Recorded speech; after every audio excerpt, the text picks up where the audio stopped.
Iturriaga. Elsa, buenas tardes.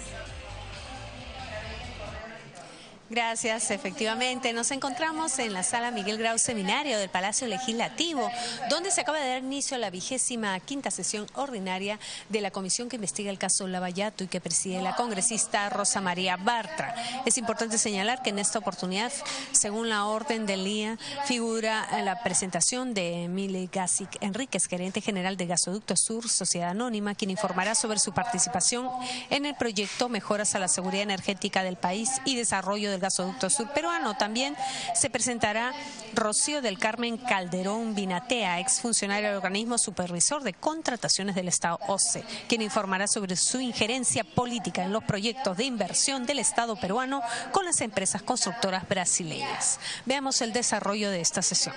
Pueden solicitar copia de los mismos a la Secretaría Técnica.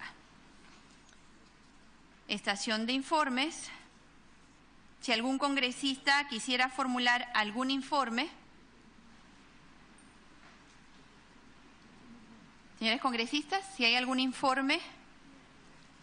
No hay. Pasamos a la estación de pedidos. Si algún congresista quisiera formular algún pedido.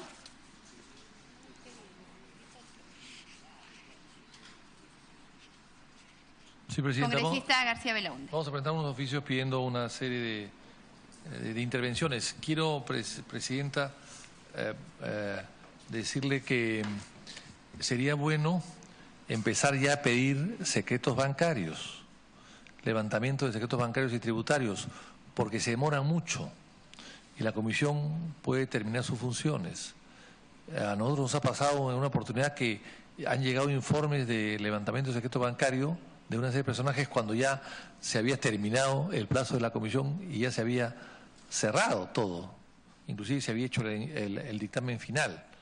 Entonces, ante eso, Presidenta, yo creo que hay que ir pidiendo desde ahora, no todos, pero algunos sí, porque los bancos son tardones y demorones. En primer lugar. En segundo lugar, Presidenta, hemos visto cómo han aparecido en un programa de televisión del día de ayer pagos de coimas, por supuesto, por los peajes de Lima, que casualmente el día de ayer han subido.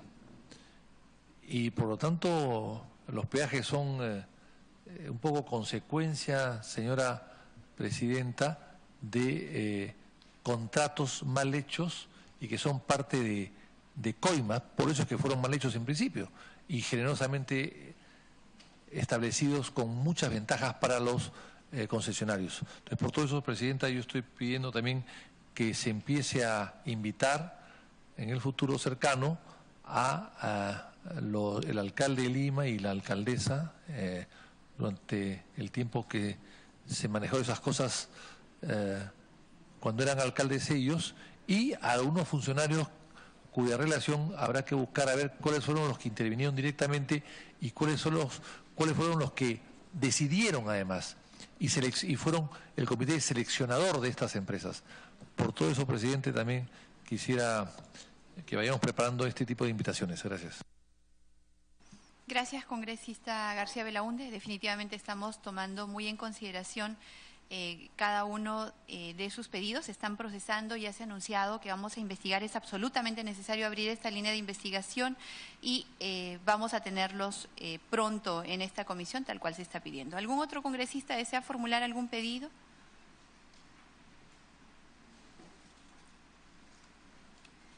Damos la bienvenida al congresista Gino Costa Santolaya y al congresista Mario Mantilla Medina.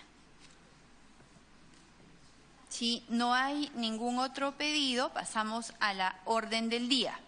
Presentación del señor Miley Cacic Enríquez, gerente general de Gasoducto del Sur S.A., para informar sobre su participación en el proyecto Mejoras a la Seguridad Energética del País y Desarrollo del Gasoducto Sur Peruano. Suspendemos por breve término la sesión para recibir al invitado.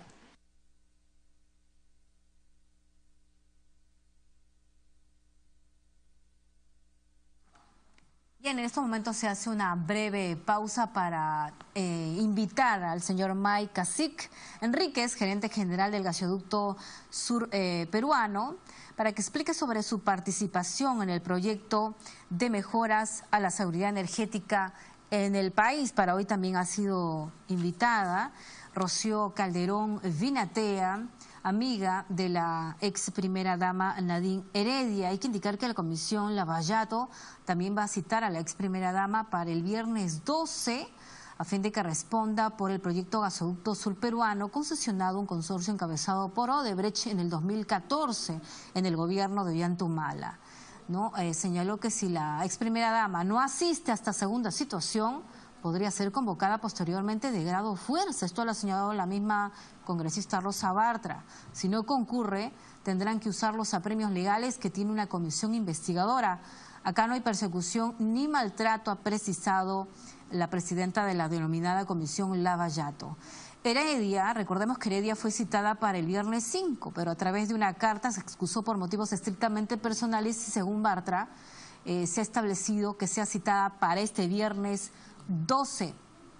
También se ha señalado que en las próximas sesiones se iniciará una cuarta línea de investigación en la comisión referida a presuntos actos de corrupción en la obra Línea Amarilla, adjudicada a la constructora brasileña OAS en el año 2009, durante la gestión de Luis Castañeda, y también la denominada Vía Parque Rímac en el periodo de Susana Villarán. Así que se va a citar probablemente a Luis Castañeda Locio y a Susana Villarán por estos temas. Hay que indicar que se espera un preinforme en 3 semanas, o antes del 6 de julio seguramente, fecha en que vence el plazo de 180 días otorgado por el Pleno. Han sido insuficientes, pero van a evaluar por cuánto tiempo más, van a pedir una ampliación del plazo porque tienen que citar a varias personas. Así que en 3 semanas podrían tener el preinforme para poder discutirlo a nivel de comisión. Para la realización del preinforme se espera seguir con 3 sesiones a la semana para revisar avances, hacer un balance y sacar conclusiones ya sin invitados, es lo que ha dicho la presidenta de la denominada Comisión Lavallato. Así que en estos momentos procede a ingresar a la sala May Cacique Enríquez, gerente general del Gasoductos del Sur, para que explique justamente su participación. Él va a responder a las interrogantes de los miembros de este grupo de trabajo. Va a ser seguramente, no lo sabemos, el juramento de ley.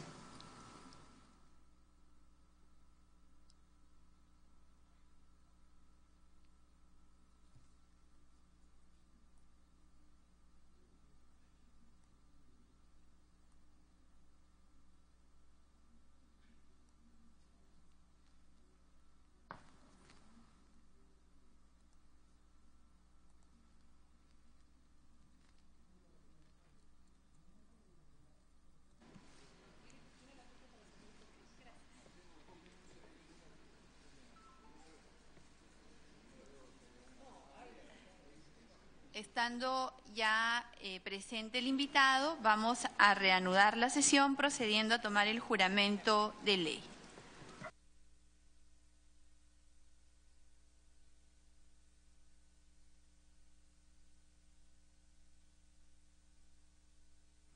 Se procede a tomar el juramento de ley al señor Enríquez, Cacique Enríquez, Mail Cacique Enríquez, gerente general del Gasoducto del Sur, ¿no? Del Gasoducto del Sur peruano. Él va a explicar sobre su participación en el proyecto de mejoras a la seguridad energética y desarrollo del Gasoducto Sur peruano. Señor Mile Cacique Enríquez, ¿promete responder con verdad sobre los hechos que se le preguntarán en la presente sesión? Si así lo hiciera, que la patria lo premie. Por favor. Ya, juramento. Vamos a escuchar a la presidenta de la Comisión Lavallato, Rosa Bartra.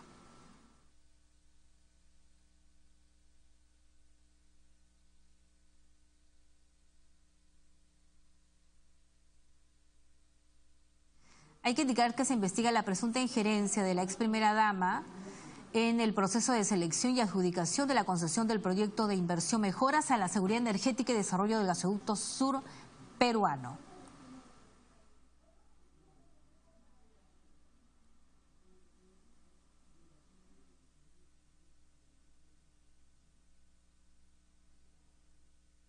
Justamente Mael Cacique Enríquez es el gerente general del Consorcio Gasoducto del Sur peruano, quien informará sobre las probables injerencias de la ex primera dama. Y también del exministro de Energía y Minas, Eliodoro Mayorga, y otros funcionarios en el proceso de selección y adjudicación de la referida concesión.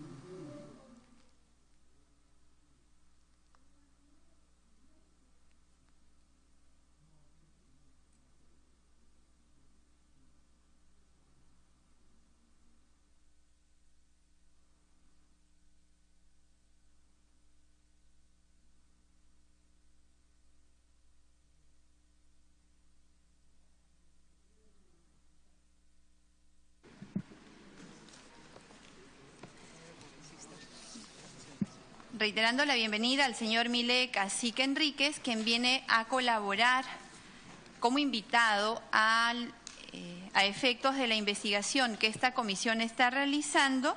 Vamos a dejarlo en el uso de la palabra para informar sobre el tema agendado. Tiene la palabra, señor Cacique. Gracias, señora presidenta. Con el propósito de explicar de forma ordenada y secuencial el proceso de adjudicación del Gasoducto Sur, tengo una presentación que le pido que me permita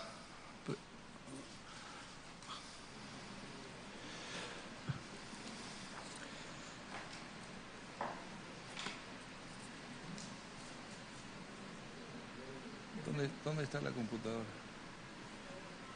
Allá, está bien.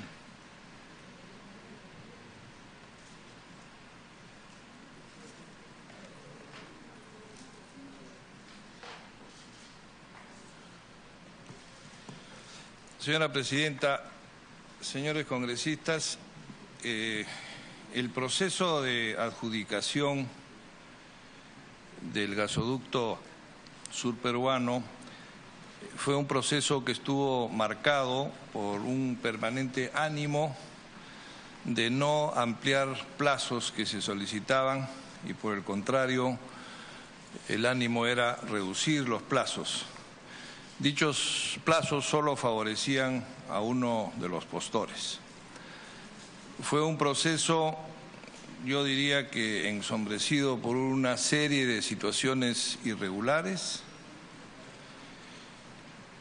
y por una serie de conflictos de intereses, a lo largo del cual muchos postores y muchos interesados fueron sucumbiendo por no poder cumplir con los plazos tan cortos que el proceso señalaba. Nuestro consorcio fue el único en superar esta especie de carrera de obstáculos y presentar la oferta que, como veremos más adelante, resultó siendo la oferta que debería haber ganado porque era 136 millones de dólares más barata. Se hizo esto solo para ser descalificados a pocos minutos del final del proceso, de forma irregular y violatoria no solo del debido proceso, sino de nuestros derechos constitucionales, razón por la cual nuestro consorcio presentó una acción de amparo ante el segundo juzgado constitucional, proceso que hace pocos días terminó en su primera fase y habiéndonos otorgado este tribunal la razón, es decir, los jueces han fallado, siendo que nuestra descalificación fue irregular y violatoria del debido proceso y de nuestros derechos. Con el propósito de seguir una secuencia ordenada, les he entregado a cada uno de ustedes una presentación que también está en la pantalla y la voy a seguir rápidamente. Por favor, si pueden interrumpirme en el momento que quieran, si quieren alguna aclaración o quieren hacerme alguna pregunta.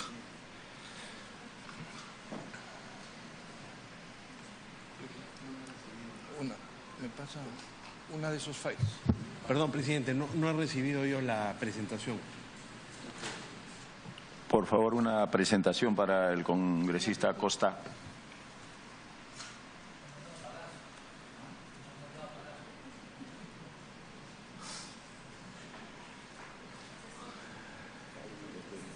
Continúe, señor. Bueno, respecto a la conformación del consorcio, el consorcio Gasoducto Peruano del Sur estaba conformada por Gasoducto del Sur SAC, Sempra Internacional, Tecpegas, que es Techín, Transportadora de Gas Internacional y GDF Suez. El proyecto Gasoducto Sur implicaba la construcción y operación de un ducto de aproximadamente 1.200 kilómetros y 32 pulgadas de diámetro, un plazo contractual de 34 años y un plazo de construcción de 56 meses, según lo estableció Wood Mackenzie, que es el consultor que escogió Proinversión para este proceso.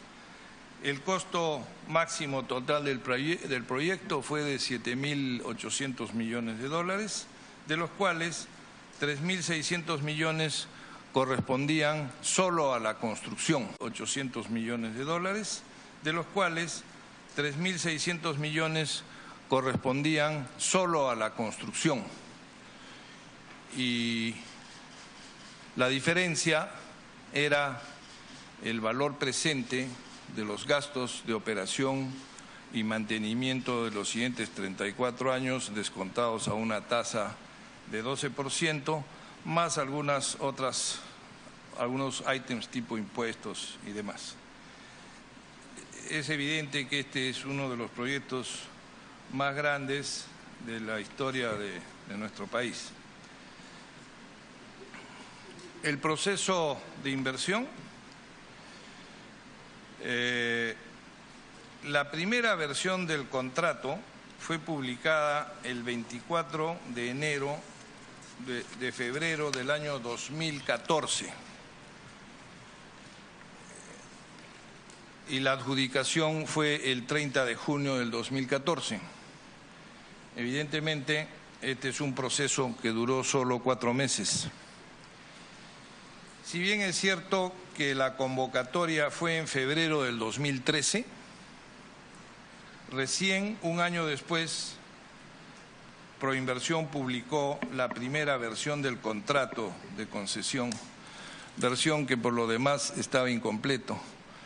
Innecesario mencionar que en un proceso de estos hay una serie de documentación que se van presentando a lo largo del proceso, pero el contrato es el documento más importante porque es en este contrato en donde se explicitan las obligaciones que asumirán los participantes, los ganadores, plazos, pagos, alcance de la obra, etcétera. Y eso se presentó de forma incompleta el 24 de febrero del 2014.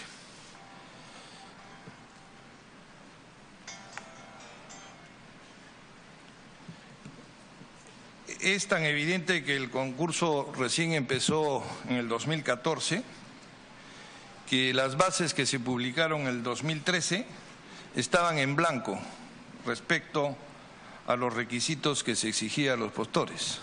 En el 2013 estaban en blanco respecto a los requisitos que se exigía a los postores. Por ejemplo, en el punto 5.2 de las bases dice requisitos de calificación del interesado. Los interesados para calificar deberán cumplir con los siguientes requisitos mínimos en materia técnica, legal y financiera que se detallan a continuación. 2 puntos en blanco. Requisitos sobre experiencia técnica, exactamente igual, en blanco. Requisitos del constructor a comunicarse mediante circular, del operador a comunicarse mediante circular. Todo esto recién se completó a partir del año 2014, en febrero.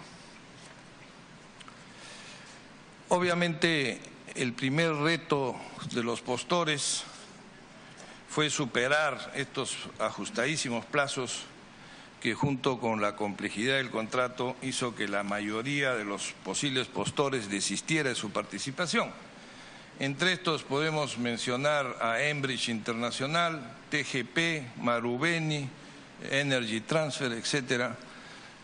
Como dije al comienzo, los únicos que quedamos hasta el final fuimos nosotros. Todo lo que voy a mencionar en esta presentación es información pública y está contenida en lo que es el libro blanco del proceso de adjudicación Gasoducto Sur, que se encuentran en estos 5 disquetes y que se lo voy a entregar a la señora presidenta.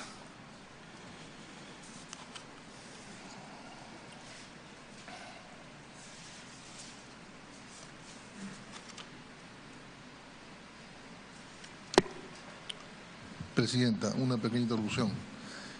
Como quiera que el señor congresista Mantilla. Sí, esté entregando los CDs sellados, en tanto continúe con su exposición, sería bueno que la Secretaría Técnica vaya verificando el contenido. Gracias, congresista Mantilla. Señor Cacique, continúe en el uso de la palabra. Gracias.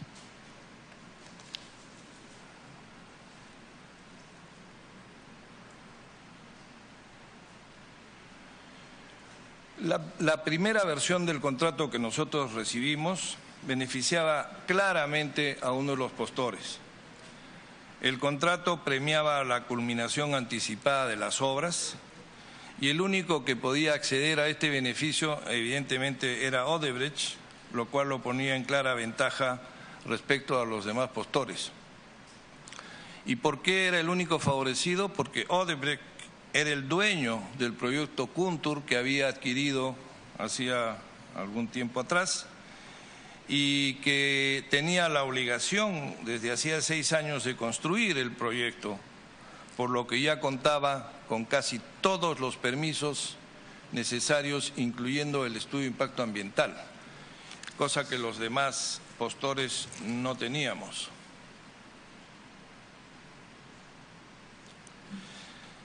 Debido a esta situación, el Consorcio Gasoducto Peruano del Sur envió una carta de queja el día 10 de marzo del 2014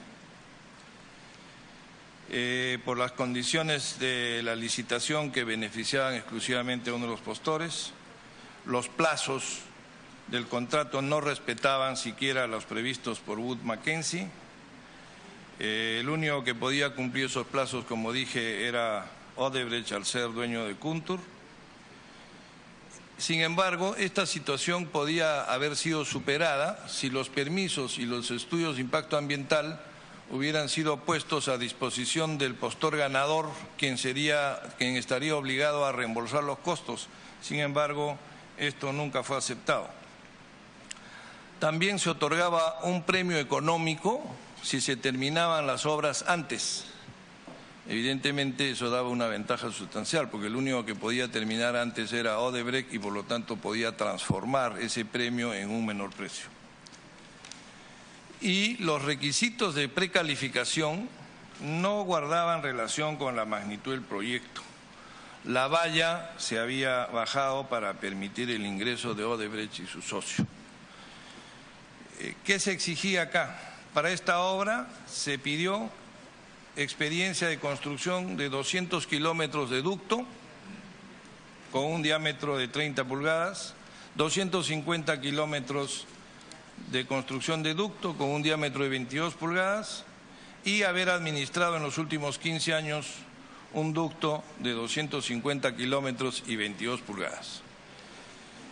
O sea, el hecho de haber bajado la valla se pone claramente en evidencia cuando se comparan los requisitos exigidos a obras de mucho menor envergadura. Por ejemplo, tenemos el caso del ducto de abastecimiento de gas licuado de petróleo Lima-Callao, que viene de Pisco, que es un ducto de 250 kilómetros para el cual se exigían 500 kilómetros de experiencia en construcción de este tipo de ductos. Ahí está nuestra carta de queja. Es una carta de 7 páginas que está incluida completamente en los files que les he entregado y en los disquetes.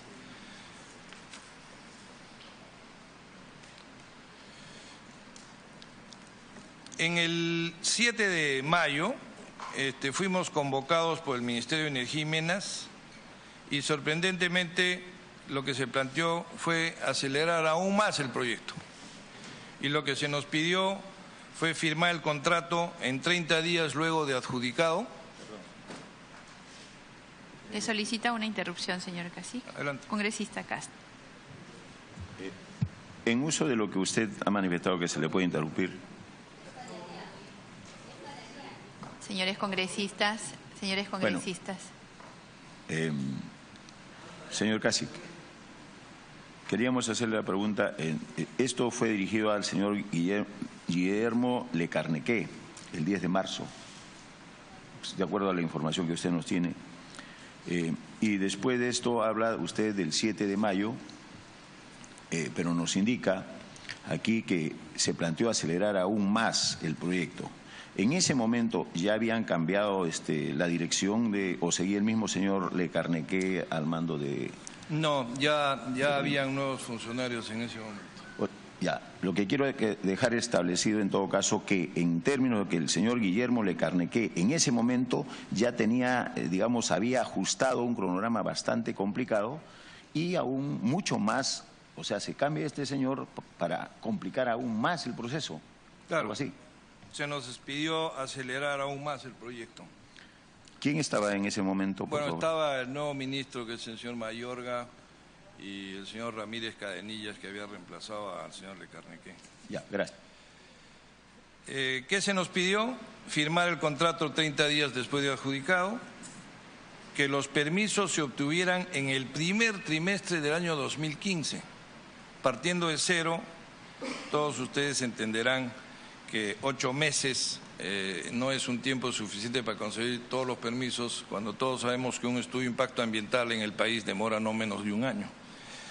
Y también se nos pidió que la puesta en operación comercial del tramo A11 se hiciera en junio del 2016, reduciendo así el plazo a 2 años, cuando Wood Mackenzie había establecido 56 meses.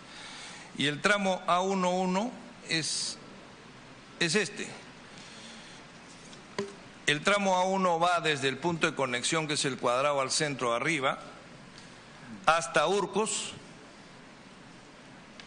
este tramo de acá, con un ramal a Quillabamba. Este es el tramo A11 que se pidió se pusiera en operación comercial en junio del 2016. Teniendo en cuenta las características geográficas de esta zona, solo la construcción toma 2 años, más los permisos, este plazo era imposible de cumplirse.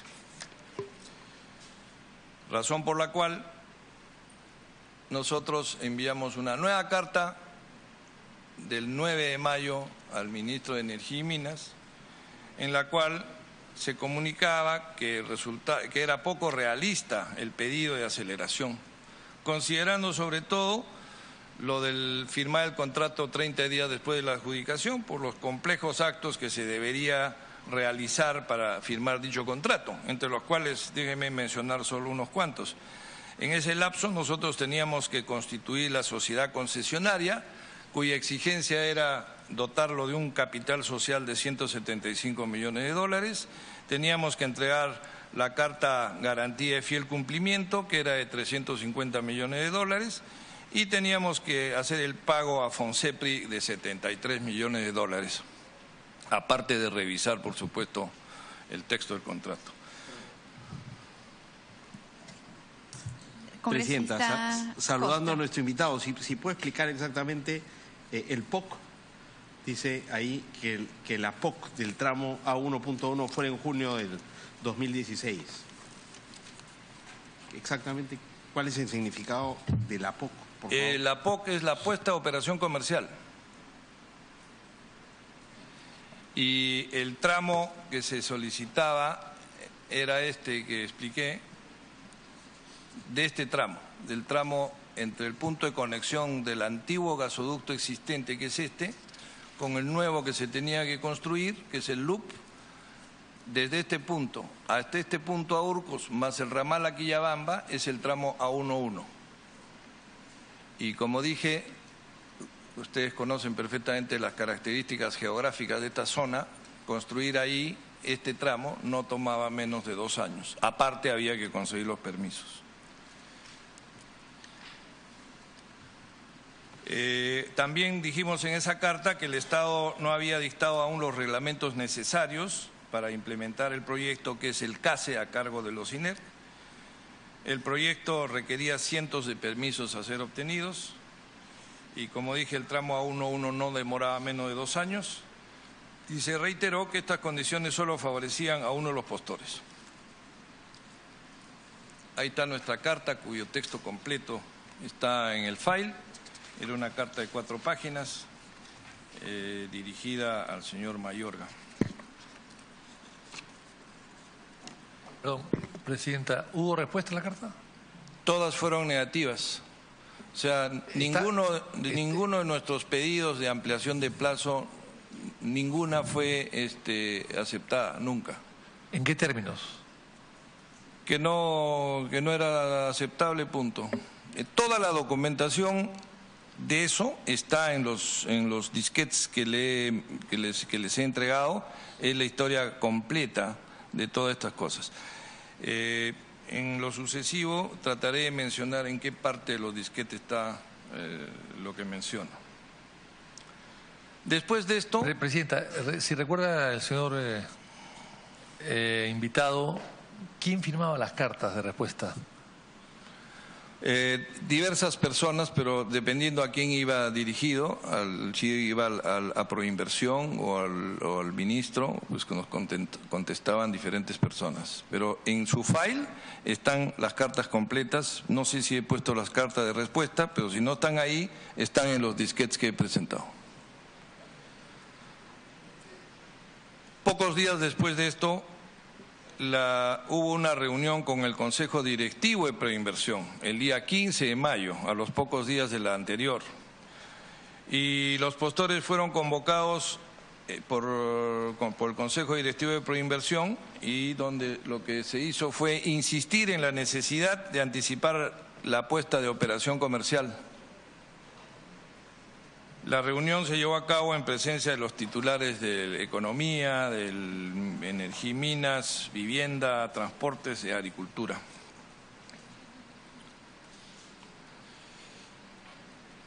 En respuesta a esta reunión, el consorcio mandó una nueva carta el 16 de mayo, insistiendo que el planteamiento hecho por el comité no era posible de ser ejecutado, insistiendo en que el único que podía cumplir esto era el titular del proyecto Kuntur.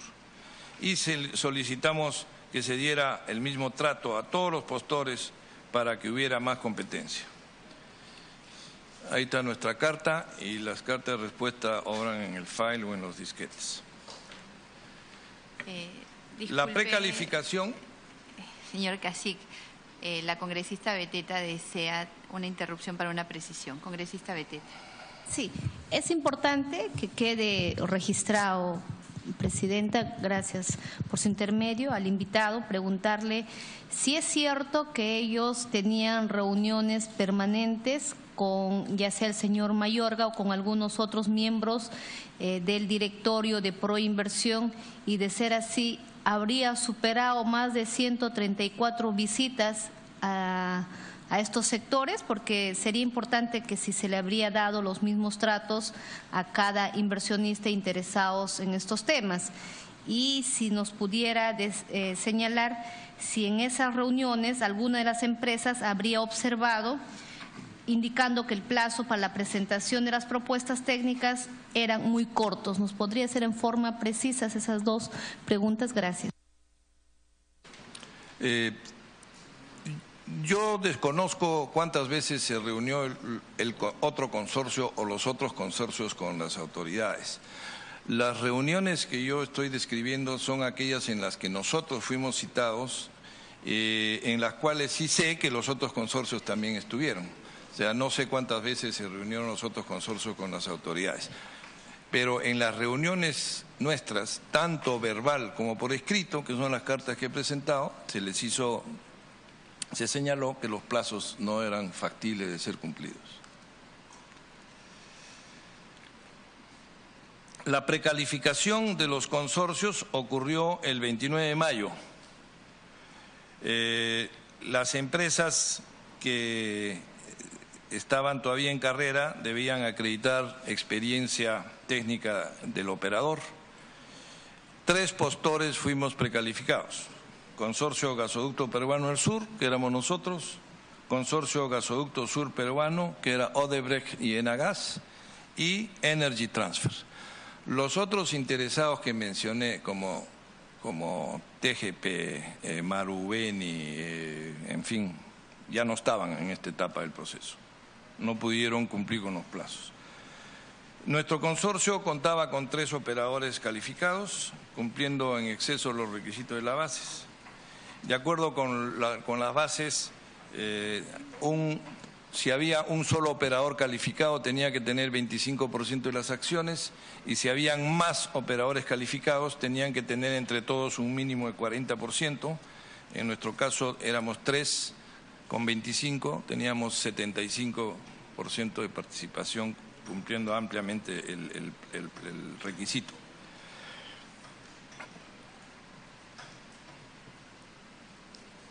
El día 30 de mayo nosotros mandamos 2 cartas a Proinversión. La primera, pedíamos que la presentación de ofertas se realizara en un solo acto, único. Esto para dotar de mayor transparencia al proceso. Y en la segunda, expresamos nuestra preocupación por la demora en la publicación de la versión final del contrato. Fíjense que estamos hablando del 29 de mayo. Ambas solicitudes fueron denegadas.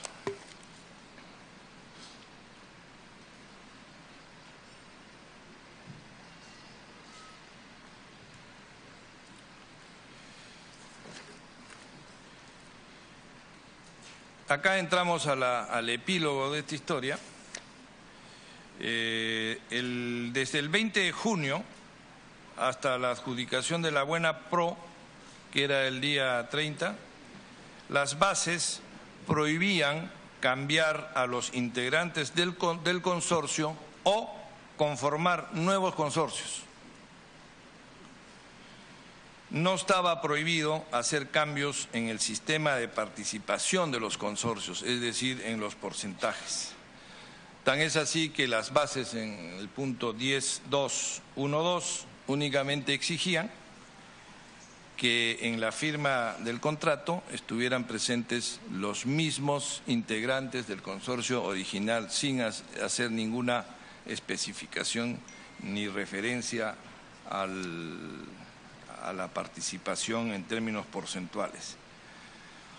Y por otro lado, muy importante, es que cualquier cambio propuesto por los postores tenía que recibir la aprobación de Proinversión. Es decir, si los postores proponían algo y esto no era razonable para Proinversión, Proinversión simplemente podía decir no acepto y fin de la historia.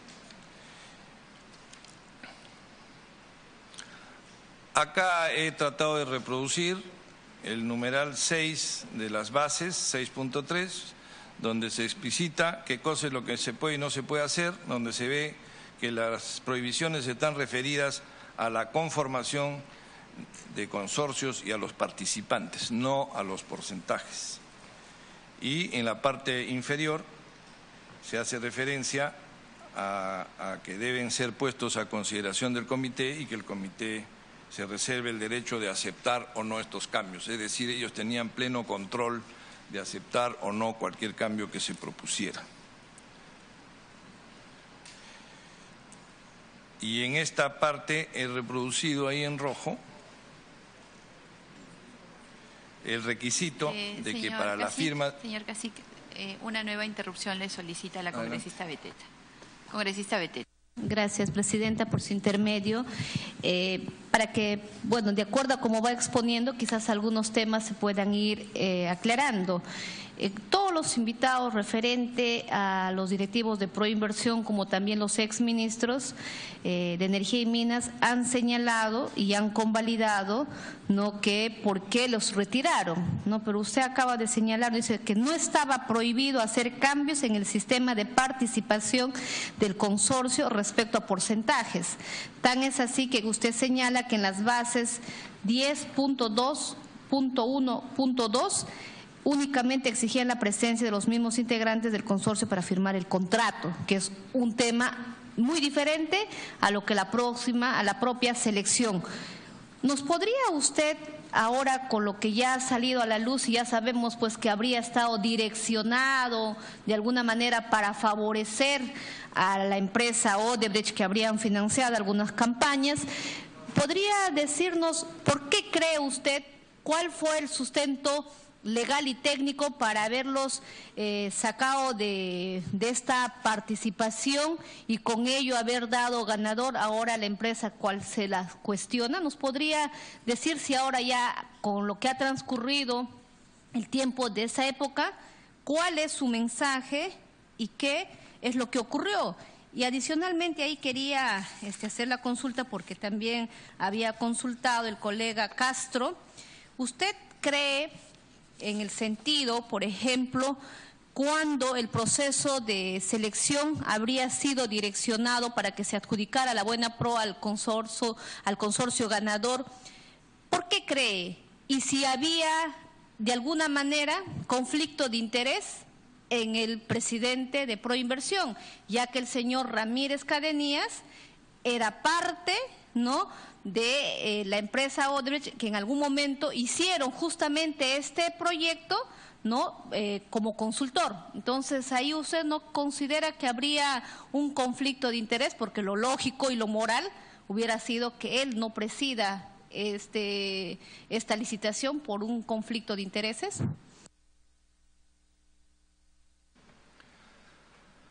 Bueno, las razones detrás de la decisión de descalificarnos de forma irregular, ilegal y violatoria de nuestros derechos no lo conozco, porque si lo supiera ya lo hubiera denunciado. Lo que sí puedo ver es que durante el proceso de adjudicación del gasoducto se produjeron una serie de hechos irregulares que estaban, en mi opinión, orientados a convertir este proceso en un proceso de postor único, porque si la decisión hubiera sido mantener este proceso con muchos postores, posponer los plazos que los diferentes interesados pedían de 15 días, 8 días, 20 días, se hubiera perfectamente podido conceder y no hubiera pasado nada. El gasoducto hoy no existe y han pasado casi 2 años y no pasó nada. Posponer 15 días más, como lo pedía Enbridge, nosotros, TGP y cualquier otro de los postores, yo creo que no hubiera tenido ningún impacto en el gasoducto, excepto que hubiéramos sido más de un participante. O sea, las razones, señora congresista, detrás de eso no las conozco. Como le digo, si las supiera, pues créame que ya lo hubiéramos denunciado. Simplemente estoy describiendo toda esta cantidad de hechos que ciertamente son bastante irregulares, ¿no?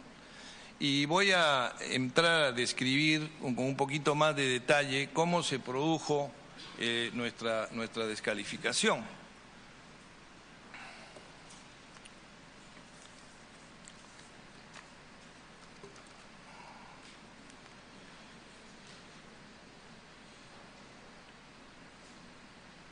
En nuestro consorcio,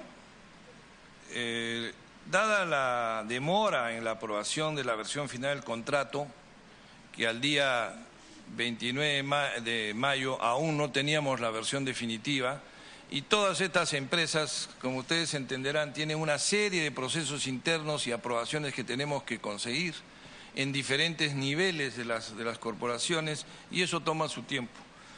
Y lo que sucedió es que debido a estas demoras, GDF Suez no pudo conseguir todas sus aprobaciones, según nos dijeron, y se vio obligada a reducir su participación porcentual a 2%, cosa que no estaba prohibida, como ya lo mencioné y les he mostrado las bases. Esta situación, no prohibida en las bases, se informó a Proinversión por mesa de partes, que era un canal no establecido dentro de los canales del proceso. Simplemente lo hicimos por transparencia a través de un canal totalmente fuera de los establecidos en el concurso. Dicha modificación a 2% de GDF Suez, dicho sea de paso, no suponía un cambio en los integrantes del consorcio, que eso es lo único que estaba prohibido. Y recién se materializaría una vez que nosotros, si es que era el caso, y hubiéramos constituido la sociedad concesionaria conforme a las bases, en las cuales los mismos participantes originales estarían al momento de firmar el contrato.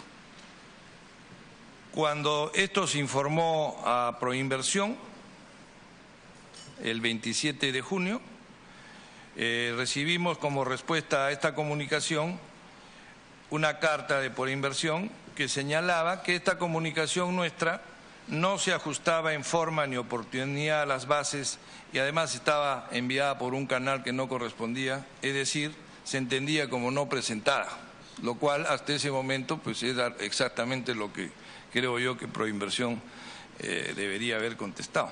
Sin embargo, Proinversión también nos dijo, bueno, ya que me ha mandado usted esto y ya me enteré de que su participación bajó a 2%, le voy a dar un plazo para que usted se ratifique sobre la declaración jurada que me presentó en el sobre número 2 que había sido presentado el 26 de junio.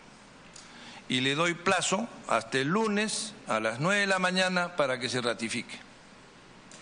¿Okay?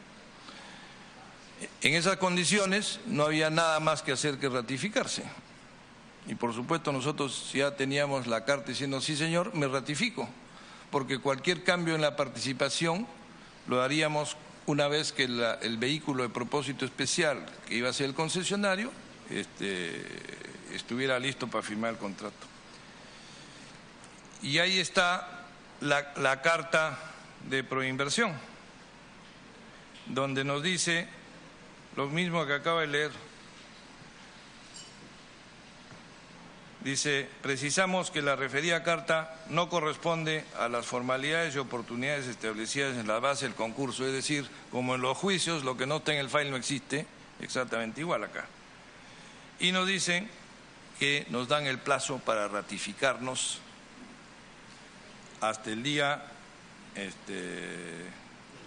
30 a las 9:30 de la mañana. Muy bien. Sin embargo, el lunes 30 a las 8:30 de la mañana, una hora antes de que venciera el plazo otorgado y media hora antes de que se abriera la mesa de partes, mediante carta 27/2014, Proinversión descalificó al consorcio Gasoducto Peruano del Sur. Con dicha comunicación nos privaron ilegalmente de la posibilidad de ratificarnos, que ya nos habían dado y además en nuestra declaración jurada, que era lo que teníamos que hacer.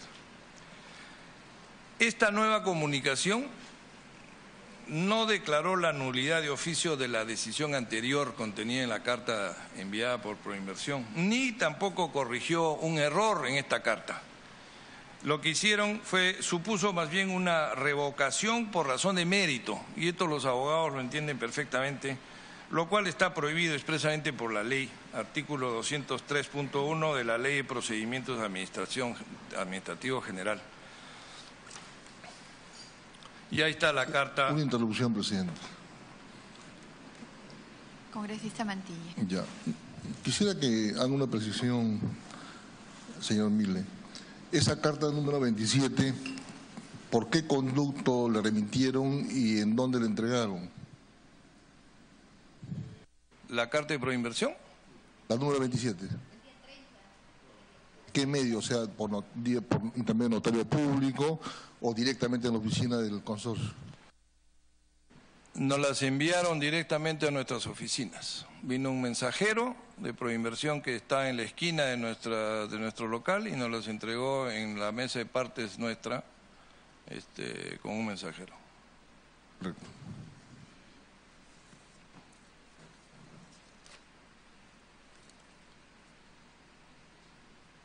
Bueno, obviamente el consorcio rechazó por escrito la decisión de Proinversión.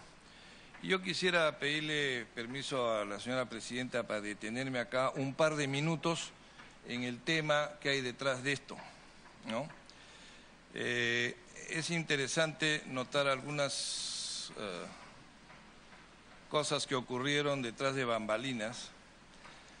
Cuando el ministro Mayorga estuvo declarando en la revista Caretas, cuando se le preguntó sobre este punto de por qué nos habían descalificado sin esperar que se cumpliera el plazo, dándonos la oportunidad de ratificarnos, él contestó que esto era basado en la opinión que un par de estudios de abogados les habían alcanzado. Sin embargo, es importante que yo diga que la decisión de descalificarnos se produjo antes de haber recibido la opinión de dichos estudios de abogados. La primera carta que nos manda Proinversión fue la carta número 24/2014, que se nos notifica el 27 de junio y se nos indica de manera expresa que la comunicación enviada por el consorcio no correspondía a las formalidades y oportunidades, así como nos dan un plazo para ratificarnos en la declaración previa. Esa es la primera carta, recibida por nosotros 27 de junio. El mismo 27 de junio, como ustedes podrán ver en la información contenida en los disquetes, el mismo 27 de junio se lleva a cabo una nueva sesión del Comité de Proinversión para dejar sin efecto la carta número 24 y consecuentemente descalificar al consorcio Gasoducto Peruano del Sur sin la posibilidad de que nosotros contestemos dentro del plazo establecido que nos dieron y ratificarnos en el contenido del sobre anterior. Esto consta en el acuerdo de la sesión número 94 del 27 de junio del 2014, que esta información es pública y ustedes la van a encontrar en el CD número 2 en la página 31, que corresponde al libro blanco de Proinversión. Señor Cacique, con las disculpas, la congresista Beteta desea una interrupción. Congresista Beteta. Gracias, presidenta. No solamente para hacer un pedido formal de lo que acaba de señalar el invitado, para que usted como presidenta curse el oficio oficialmente para que lleguen esa documentación que acaba de señalar. Las actas, los oficios, todo. Si bien es cierto, está en el CD, pero queremos también solicitarle formalmente que ingresen esos documentos a la comisión. Gracias, presidenta.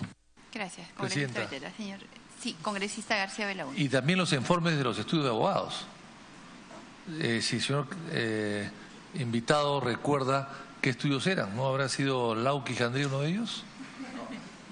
Gracias, congresista García Belaúnde. Para que precise ¿qué estudios eran y si tienen los informes para queremos verlos también nosotros? En esta sesión, los informes, todos los informes legales con quienes además estuvieron a su cargo a fin de poder solicitarlo formalmente. Presidenta, perdón, una pequeña interrupción. Solamente para que quede registrado en el audio, que se pida por inversión un informe para que precise quién redactó la carta número 27, en dónde la redactaron, cuándo y a qué hora, porque el señor tenía plazos hasta las 9:30 para subsanar y curiosamente llegó antes de esa hora la carta. Entonces hay que ver la procedencia, todo esto, para ver si esto ha sido realmente maquinado. Ya sabemos que ha sido maquinado, pero en todo caso vamos a confirmarlo, pues, ¿no? Claro, el acta será, el acta. No, la carta número 27. Sí. La carta 27. La número 27 de 2014. Esa, pues, justamente esa. Carta 27. La 27, pues, la carta 27 de 2014, la del 30 de junio de 2014. La decisión de descalificarnos se había tomado, según ellos, en base al estudio elaborado por el estudio Delmar Ugarte, conforme al cual se concluye que la comunicación enviada por nuestro consorcio el 26 de junio habría generado vicios insubsanables respecto a la declaración efectuada contenida en el sobre anterior, en el sobre número 2.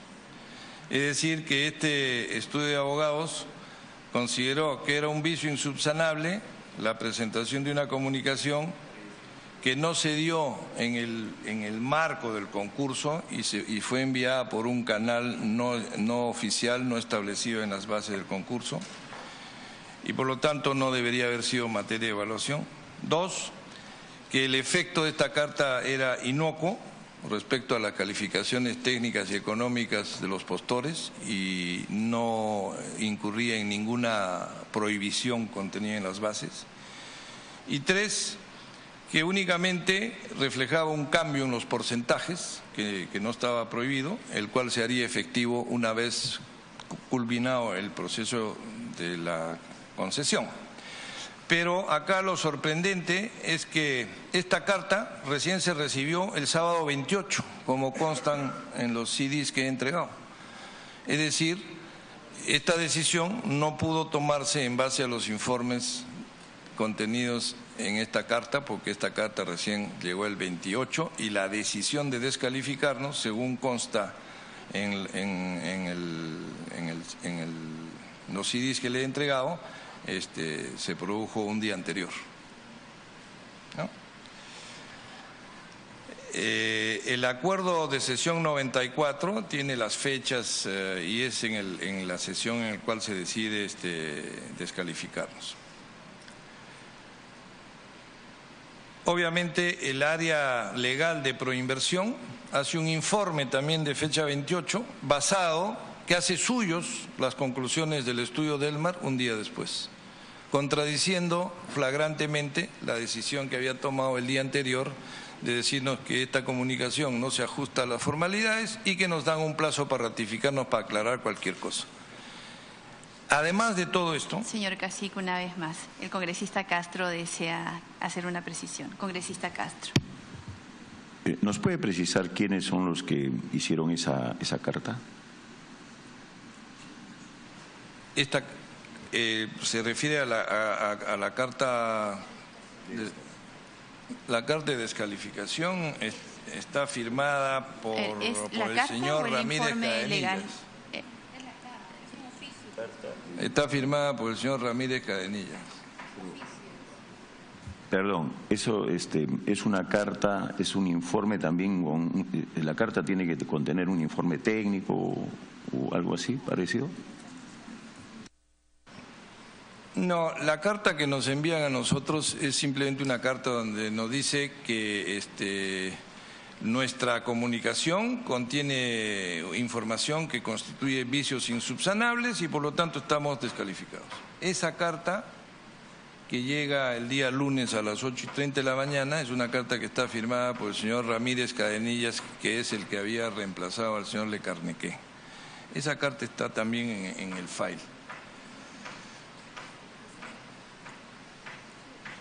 Señor Cacique, la congresista Beteta. Congresista Beteta. Gracias, Presidenta. Lo que estoy observando ahorita, Presidenta, no sé si acá nos podría ayudar el invitado.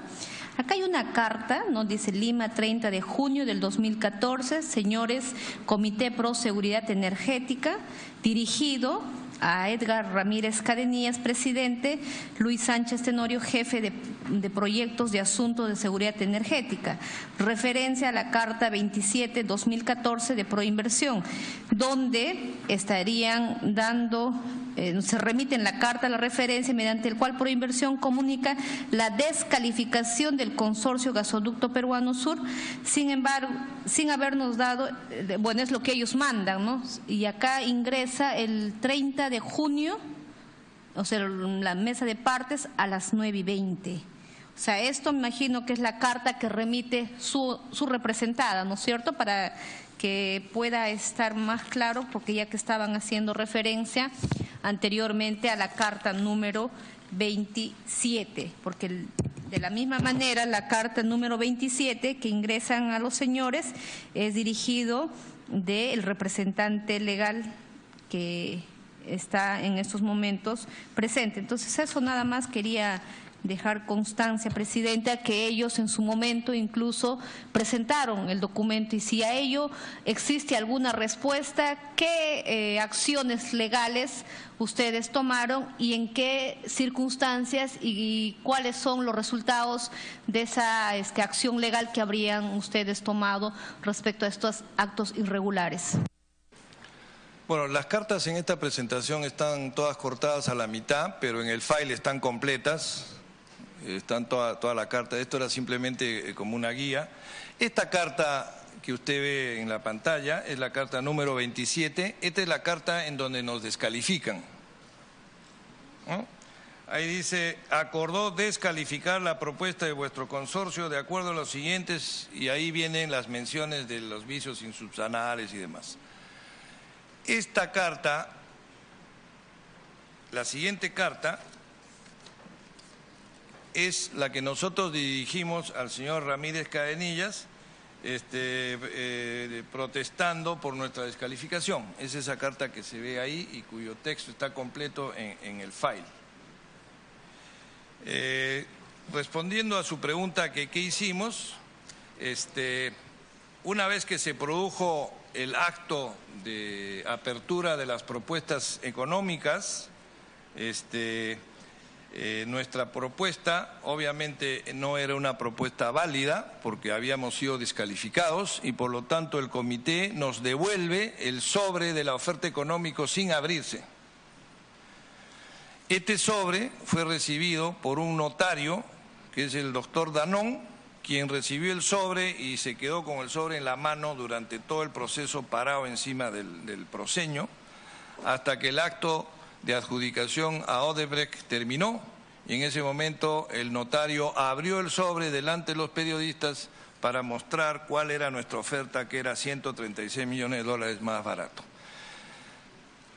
El señor Mayorga también ha dicho que nosotros no hicimos uso de nuestro derecho de impugnación. Lo que el señor Mayorga convenientemente no dijo es que nosotros no podíamos impugnar la adjudicación. Y no podíamos impugnar la adjudicación porque nuestra oferta económica no era una oferta económica válida porque habíamos sido descalificados. Y al no poder impugnar, lo único que nos quedó fue iniciar una acción de amparo en el segundo juzgado constitucional, proceso que acaba de terminar y como dije al comienzo, los jueces han decidido que nuestra descalificación fue irregular y violatoria del debido proceso y de nuestros derechos constitucionales. Este fallo obviamente ha sido apelado por Proinversión y ahora tendremos que ventilarlo en la segunda instancia. Les leo el punto referente a las bases sobre el procedimiento de impugnación, para que vean que lo que dijo el señor Mayorga no se ajusta a la verdad. Nosotros no podíamos impugnar ni la descalificación, ni podíamos impugnar la adjudicación, porque impugnar la descalificación no era parte de las bases y para impugnar la adjudicación teníamos que haber presentado una oferta válida y la nuestra no era válida porque habíamos sido descalificados. Lo que dicen las bases respecto a esto es lo siguiente: cualquier postor calificado cuyo sobre número 2 haya sido aceptado podrá interponer recurso de impugnación ante el comité contra la adjudicación de la buena pro. Dicho recurso deberá constar como una observación en el acta notarial del acto de apertura del sobre número 3, que en nuestro caso nunca abrieron el sobre número 3, y será debidamente sustentada por escrito dentro del plazo máximo de 8 días, contados a partir del día siguiente de la fecha de adjudicación de la buena pro. El comité resolverá el recurso dentro del plazo máximo de 10 días, contados a partir del día de la presentación del mencionado recurso impugnativo. El postor, etcétera, etcétera, deberá entregar entre los 3 días la fianza, etcétera, etcétera. Entonces queda pues claro que nosotros no pudimos impugnar esto. Presidenta. Congresista García Belaúnde. Pero había que pagar la impugnación, había que dejar un depósito para impugnar en todo caso. Sí, si hubiéramos podido impugnar, las bases exigían que para impugnar había que presentar una fianza. ¿Cuánto?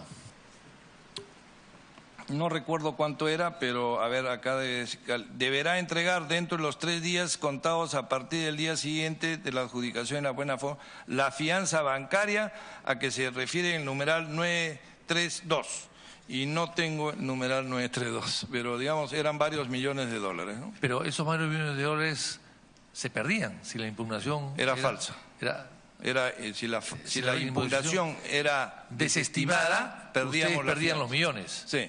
Entonces quizás por eso ustedes no presentaron la impugnación, porque perdían los millones. No. Nosotros hubiéramos presentado la impugnación de todas maneras. ¿A riesgo de perder los millones? Sin duda, porque nosotros sentíamos que nosotros teníamos la razón. Nosotros sentíamos que nuestra descalificación fue irregular desde cualquier punto de vista. 2, que nuestra oferta era la mejor, 136 millones de dólares más barata. 136 millones de dólares es mucha plata. O sea que nosotros, si hubiéramos tenido el chance de presentar la impugnación, lo hubiéramos hecho. No podíamos presentarla porque las bases exigían que la oferta del impugnador hubiera sido declarada válida. Y en nuestro caso, nuestra oferta no fue declarada válida porque ya nos habían descalificado. Congresista Costa. A ver, congresista García Belaunde. Ya había sido declarada válida, ¿no? Pero, Presidenta, ¿por qué no votaron la vía administrativa? Señor Cacic. Cuando me dice la vía administrativa, ¿qué es exactamente? Desde el momento que fueron desechados, ¿han podido ustedes presentar algo, no? La impugnación. A ver, bueno, nosotros, pero han podido agotar la vía administrativa, han podido igual hacer una denuncia, ¿no? Bueno, la hicimos. Una demanda. La hicimos.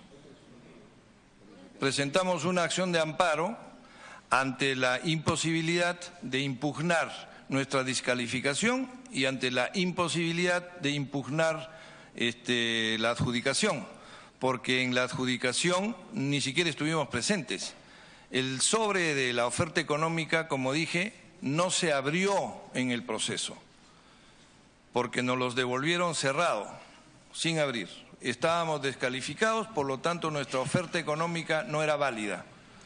Pero la única forma de impugnar era que nosotros hubiéramos sido aceptados como un ofertante válido y que después de eso hubiéramos hecho alguna impugnación por cualquier razón.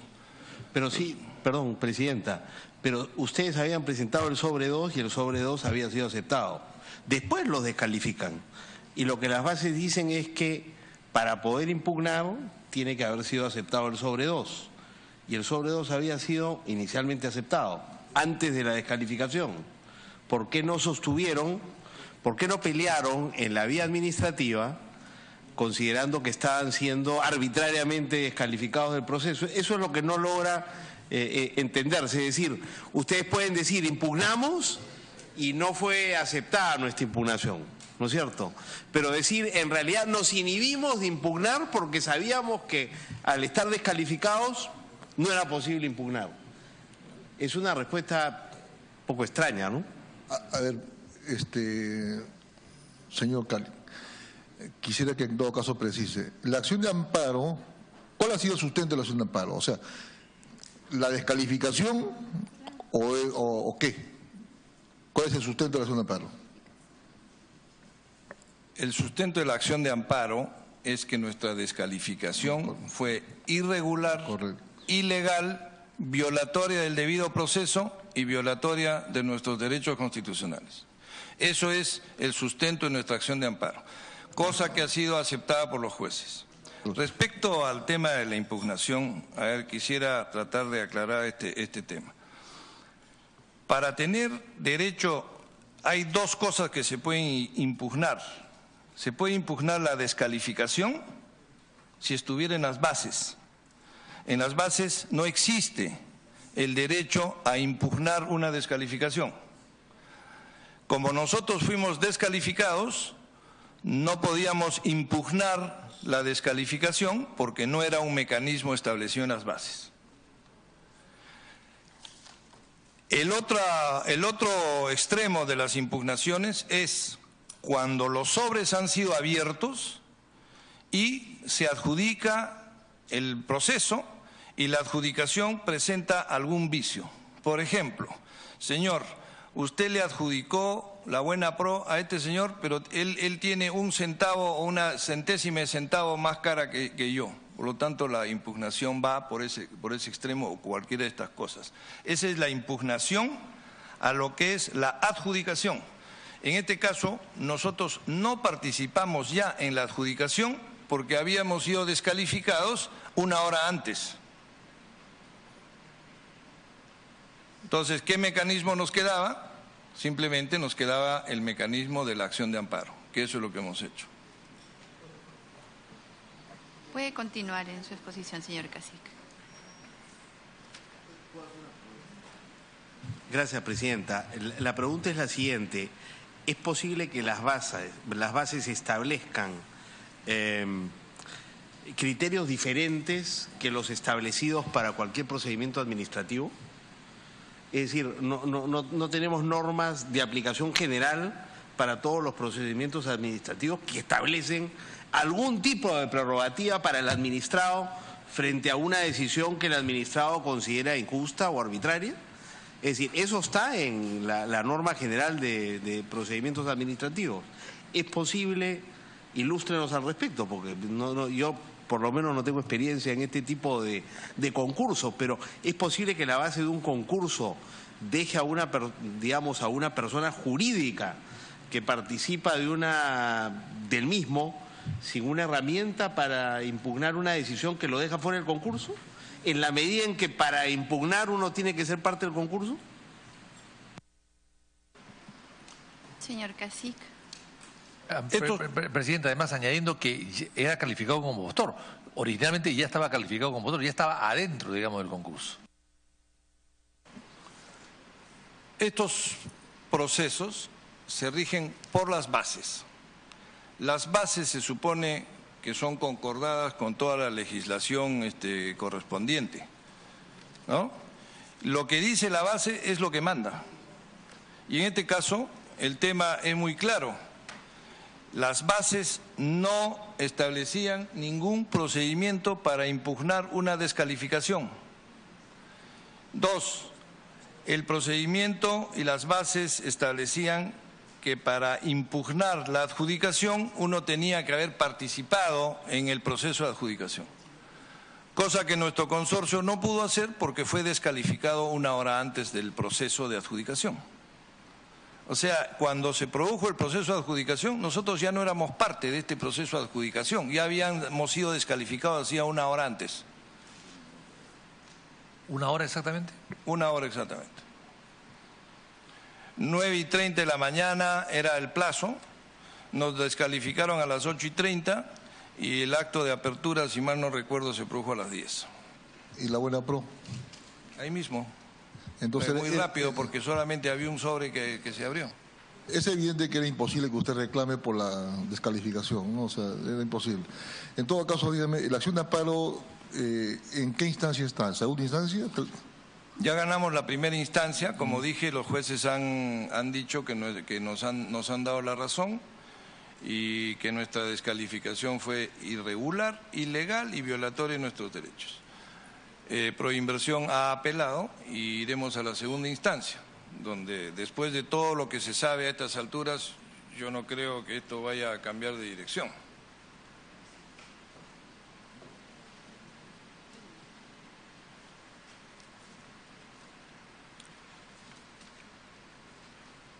Presidenta,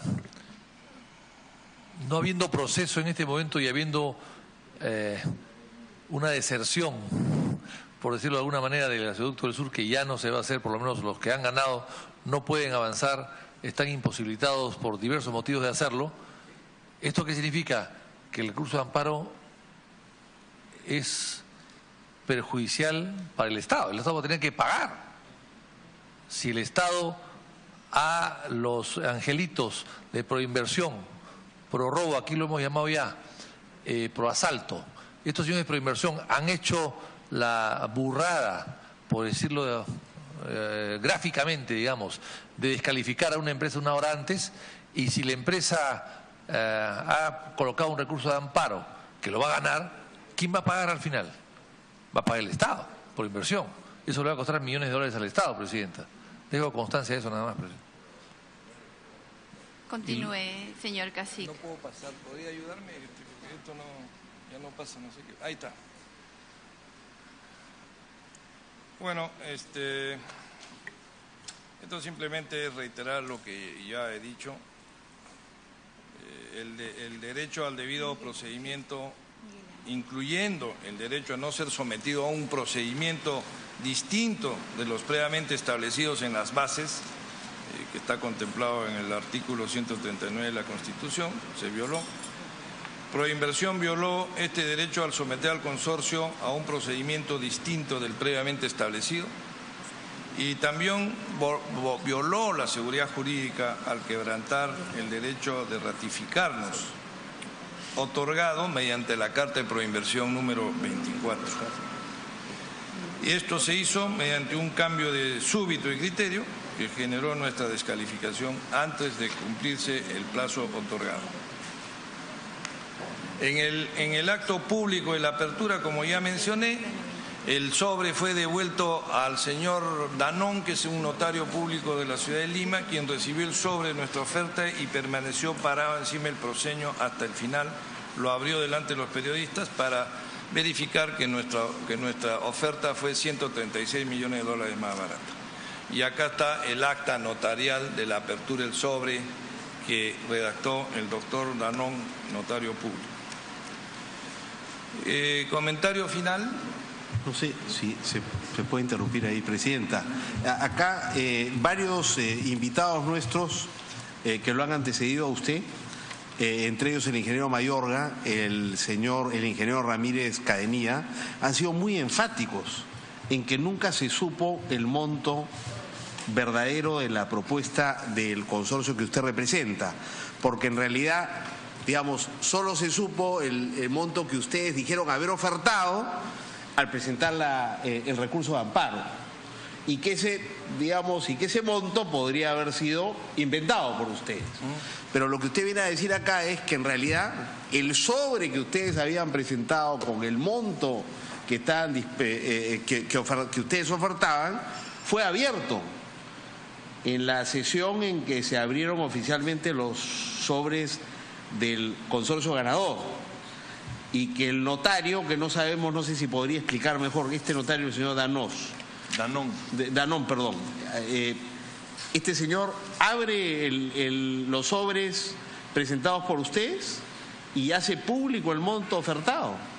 Digamos, son dos versiones absolutamente diferentes sobre un tema bien importante, la verdad. Me sorprende que lo diga porque nosotros creíamos que en efecto no se había abierto ese sobre y no se conocía a ciencia cierta cuál había sido el monto de la oferta del consorcio descalificado. Bueno, a mí no me sorprende en absoluto, porque esa versión dada por el ministro Mayorga es una versión absolutamente que es copia y calco de la versión dada por el señor Barata al día siguiente de lo que ocurrió. Los hechos ocurrieron de la siguiente manera. Esto ocurre en el teatrín de Petroperú. Hay un proceño ahí donde están los miembros del comité adjudicatario y todos los demás están sentados abajo. Lo primero que hace el comité es llamar al consorcio Gasoducto Peruano del Sur delante de un notario y a través de un micrófono declaran que el Gasoducto Peruano del Sur ha sido descalificado porque presentó esta carta y los vicios insubsanables y todo este rollo, y invitan a un representante del consorcio a acercarse al proceño a recoger su sobre que contiene la oferta económica que estuvo en poder de Proinversión todo el fin de semana. Nosotros enviamos a un representante nuestro acompañado de un notario, y el notario recibe el sobre de los representantes de Proinversión, recibe el sobre en su mano. Nuestro representante firma que ha recibido el sobre.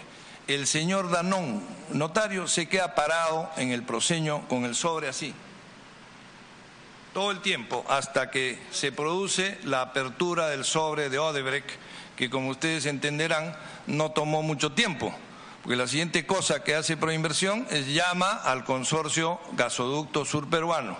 Suben los representantes de Odebrecht, abren el sobre en presencia de la gente de Proinversión y de su notario y lo declaran ganador. Lo declaran ganador con una oferta de 7.390 millones de dólares. Aplausos del público y en ese momento nosotros llamamos a los periodistas que estaban allá, llamamos hacia donde estaba nuestro notario parado y le dijimos, abre el sobre. El notario abrió el sobre delante de los periodistas y mostró lo único que tenía que mostrar, porque la oferta económica era un solo número, escrita a puño y letra de acuerdo con las bases, que la escribí yo, y lo mostró a los periodistas, 7.190. Fin. El señor notario levantó un acta de esto y los periodistas fotografiaron el sobre, el número y todo, y al día siguiente estuvo publicado profusamente en las primeras planas de todos los diarios de la ciudad. Eso es lo que pasó. O sea, en conclusión, el notario que estaba a cargo del proceso, dando fe del proceso, él no abrió su sobre, sino el notario que ustedes han llevado. Correcto. Perdón, el doctor Danón. Por intermedio, por favor, por intermedio de la mesa. Señor presidente, en todo caso, que quede registrado de que el notario que abrió el sobre presentado por el consorcio que representaba el señor, que es el notario Danón, él es el que levanta un acta en el cual consigna los 7.192 millones de dólares por la propuesta económica que presenta el consorcio. O sea, no ha sido el notario que daba fe del proceso, sino un segundo notario que fue llevado justamente por la empresa. ¿Es así, correcto? Correcto. Es correcto. Pues, continúe, señor. Bueno, en conclusión, comentario final, diría yo que, como dije al comienzo, este ha sido un proceso ensombrecido por esta cantidad de situaciones irregulares y por los conflictos de intereses que a estas alturas del partido creo que son de dominio público, como el hecho de que el señor Ramírez Cadenillas es el representante legal de Latin Energy, que es el que asesoró a Kuntur en el proceso de Gasoducto Sur, y Kuntur es una empresa adquirida por Odebrecht, que en el estudio del Delmar Ugarte habían abogados que en su momento fueron directores jurídicos de Odebrecht y ahora trabajaban en el estudio del Delmar Ugarte y que hizo este informe extemporáneo un día después de la descalificación. Y en fin, las irregularidades creo que saltan a la vista. La intención de que este proceso querían que se convierta en uno de postor único creo que son evidentes. Si no hubieran negado las ampliaciones de plazo, que no eran muchas, eran pedidos que están registradas todo en la información que les he entregado, eran pedidos de ampliación de 15 días, 20 días, 10 días, ninguno de los cuales fue aceptado. Y dicho sea de paso, el señor Mayorga también dijo que nos habían otorgado ampliaciones de plazo, lo cual es absolutamente falso. Eso es todo lo que tengo que decirles. Estoy a su disposición. Si quieren hacerme algunas preguntas, trataré de contestarlas de la forma más adecuada posible.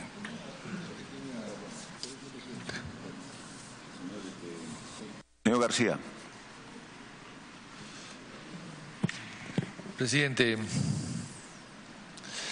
algunas preguntas que le pido, voy a hacerlas cortas para que sean cortas también las respuestas. Acá en el 8.23 dice: si el comité determinase que existiera defectos por subsanar respecto de cualquiera de los documentos contenidos en el sobre 2, se procederá a comunicar al postor para que en el plazo que se otorgue subsane los defectos incurridos. En ningún caso se considera como defecto subsanable la no presentación de cualquiera de los documentos que deben estar contenidos en el sobre número 2. Esto hace una diferencia entre subsanar y ¿cuál era la otra palabra que usó usted? Ratificar. ¿Cuál es la diferencia? ¿Ustedes no se dieron cuenta de esto de acá? No, señor congresista, nosotros no teníamos nada que subsanar. Toda nuestra documentación había sido presentada de acuerdo con las exigencias de las bases.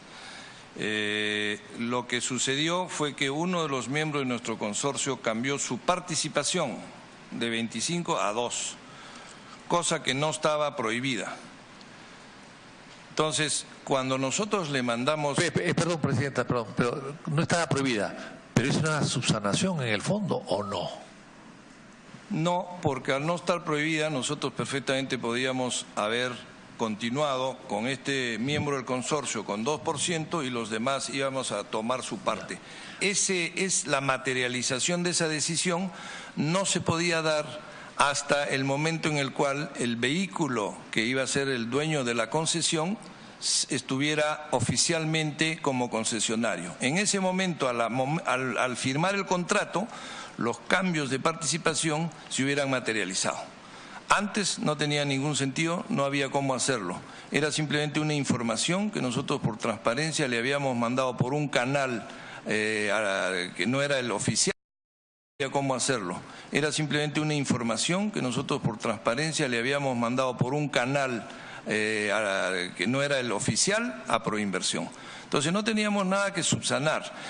Lo que pasó fue que como le mandamos esa información, Proinversión, cuya primera reacción a mí me pareció que era absolutamente esperable, nos dijo: oiga señor, me ha mandado usted una carta por un canal que no corresponde, diciéndome que uno de sus socios ha bajado su participación. Esto no corresponde a las bases del concurso, por lo tanto, ¿qué quiere decir? Que no existe. 2. Sin embargo, ratifíquese que lo que usted puso en el sobre del día 26 es correcto. ¿Y qué habíamos puesto en el sobre el día 26? Habíamos puesto que éramos 4 miembros con 25% cada uno. Dado que la disminución de 25 a 2 no se podía materializar sino hasta el momento en el cual el concesionario existiera y estuviera constituido, lo único que nosotros teníamos que haber hecho es decirle: sí señor, me ratifico que el contenido de mi sobre presentado el 26 de junio, que era el sobre número 2, es correcto. Y teníamos que contestar así, porque si nosotros hubiéramos contestado diciendo que no era así, esto hubiera podido ser cuestión de una demanda por falsedad en procedimiento administrativo público. Esto tenía carácter de declaración jurada. Nuestro sobre del día 26 tenía carácter de declaración jurada, por lo tanto en estas cosas no se puede mentir. No había cómo contestar excepto diciendo que nos ratificábamos. Y dado que el cambio de porcentajes no estaba prohibido, no había nada que subsanar. Presidenta, nuestro invitado quiere hacer aparecer esta decisión de cambiar la participación, ¿no es cierto?, de uno de los 4 socios del consorcio como un hecho que, en fin, quisieron cambiar. Proinversión en realidad les debió decir que se ratificaran en que no era posible cambiar. Y todo ok, ellos, digamos, se hubieran sentido satisfechos con eso.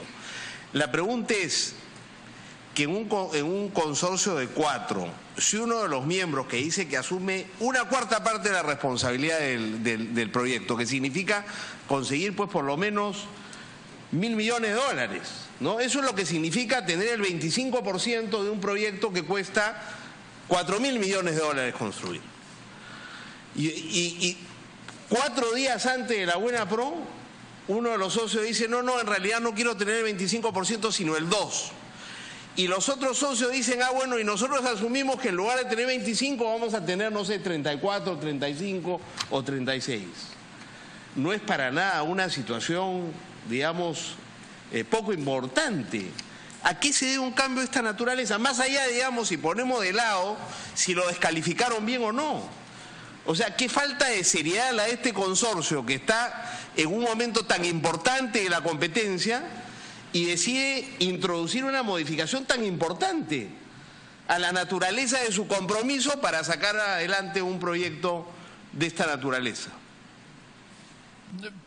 Presidenta, y añadiendo lo siguiente, como el señor Cacique ha dicho, si él vio desde el primer momento una predisposición a inclinarse para que gane Odebrecht, que era predisposición obvia, porque Odebrecht era lo mismo que Kuntur, y tenía Kuntur algo que era fundamental para todos, y para ellos también, por supuesto, y que los ponía en ventaja, que era el estudio de impacto ambiental, que ellos no tenían, pero sí lo tenía Odebrecht con Kuntur. Entonces, si había todos esos condicionamientos, además Mayorga, todos sabemos que es un gran lobista, es un profesional del lobismo y que había hecho informes para Odebrecht en el pasado, que eso lo sabe todo el mundo. Todo el mundo que circula en el mundo de la energía y de los gases sabe perfectamente bien que Mayorga cojeaba de ese pie. Entonces, si sabía todo eso, no se imaginaron que podía buscarse una excusa, cualquiera que sea, para descalificarlos, y efectivamente presentaron su carta modificando algo que no tenían por qué modificarlo en ese momento, podían modificarlo después. Finalmente, las acciones se modifican a través de una serie de juntas de directorios y de accionistas y con una serie de documentos y, en fin, hay un trámite para cambiar acciones, vender o ceder o transferir acciones. No es una cosa inmediata, no es una llamada por teléfono, ni es mandado, ni es enviar un telegrama. Entonces, habiendo todo eso, ¿por qué? ¿Por qué se arriesgaron o provocaron este tipo de situación? Señor Cacique, para que responda ambas inquietudes, pero también para precisar, para que nos quede claro acá, si las bases prohibían el cambio de participación en cuanto a los miembros del consorcio, ¿no? Porque de acuerdo a lo que nosotros hemos escuchado, estaba prohibido cambiar el consorcio, no la forma de participación adentro. Entonces, para que nos precise eso. Señor congresista, a través de la presidencia, yo no creo que empresas como Sempra, Techin, GDF Suez, TGI puedan ser calificadas como empresas poco serias.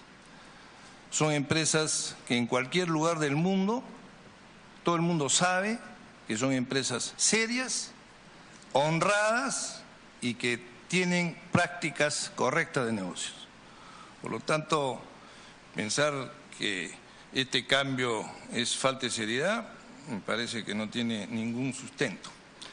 En segundo lugar, le tengo que reiterar que... O sea, perdón, usted lo que dice es que era un cambio menor, que pasar de tener 25% a 33% era un cambio menor en el compromiso de las partes con ese proyecto, y pasar de tener 25 a 2 para Suez era un compromiso menor.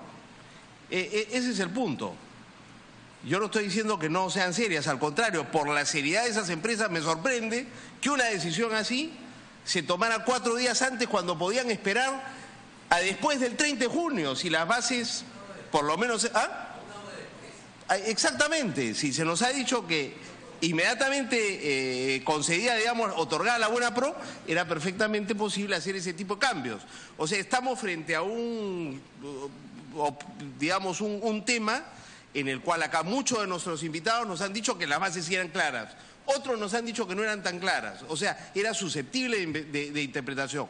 Entonces, con todas las dudas que habría sobre el sesgo de un proceso así a favor de la competencia, un grupo de empresas serias decide en la hora nona, cuando ya les van a otorgar la buena pro, hacer una modificación de esta naturaleza. Entonces, yo no estoy haciendo un cuestionamiento de las empresas, lo que le pido es que nos explique y dar como respuesta que ese cambio era un cambio menor no es una explicación. Para añadir un poquito más a mi pregunta, para que usted no conteste dos veces, solamente una sola vez, lo que ha dicho el colega Costa.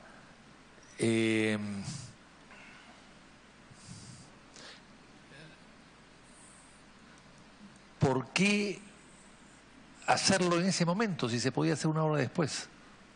¿Por qué hacerlo en ese momento? Y finalmente, la impresión que da, Presidenta, y se lo digo con absoluta sinceridad, no es de la falta de seriedad de las empresas que fueron descalificadas o retiradas una hora antes que el señor Cassis representa, sino la sensación es que hubo un acuerdo por debajo de la mesa para que se retire la empresa que el señor Cassis representaba y le dé ganador a cambio de una participación que se le haría después, ya sea participando en la construcción del gasoducto o participando pues como proveedor, etcétera. Algo que ha pasado en otros casos. Esa es la preocupación y quizás con eso completo un poco la pregunta que ha hecho Gino Costa. Bueno, señor Casik, no es nuestro caso. Nosotros no recibimos subcontratos y menos de una empresa como Odebrecht, que para nosotros significaba cualquier tipo de relación con ellos un daño reputacional irreparable, porque ya en esos momentos la fama de esta empresa los precedía. O sea, no es nuestro caso. Nosotros vinimos a competir acá para ganar el gasoducto, no vinimos a recoger un subcontrato. Nuestro negocio no es construir, nuestro negocio es operar gasoductos. Y operamos gasoductos en muchas partes del mundo y ese es nuestro negocio. O sea que esa sospecha suya creo que es absolutamente infundada. Le tengo que repetir a través de la presidencia al congresista Costa que, número uno, cambiar el porcentaje de participación no está prohibido y aquello que no está prohibido está permitido.